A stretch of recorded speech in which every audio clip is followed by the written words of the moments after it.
Pakan tak cok sikap lagi. Kepa tayak kalan watih nikmat yang dia tanya.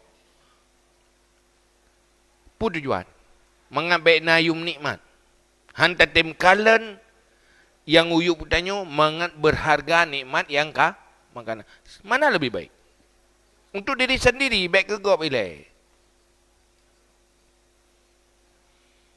Sebab nikmatnya wate takalan wate gadah yumpu yang kena bak jaro.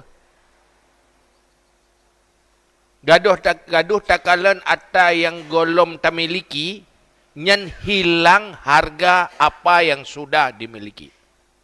Otomatis. Tidak banding-banding wate de juhan ayu metayang nak bak tengok. Ya kan? Tengok na Honda Bro, tak Honda Golf yang lebih god. Mari ju tei tu ada dekat dia.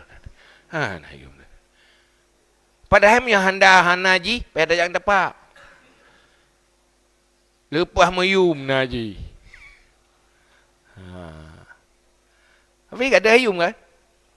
Tapi ada kalau uyup langsung bahagia. Ada kalau uyup langsung nikmat. Alhamdulillah bahagia dah lu. Berharga dat pu yang tanya miliki.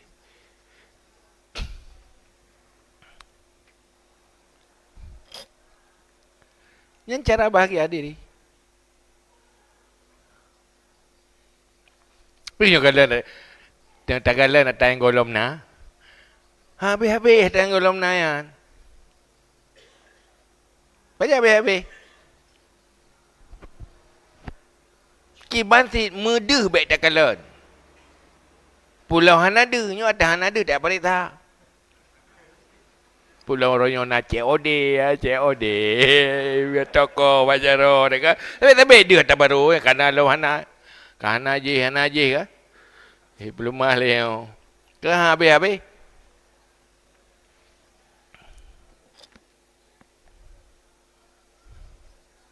Lebih bagus lagi, lebih mantap lagi. Tapi waktu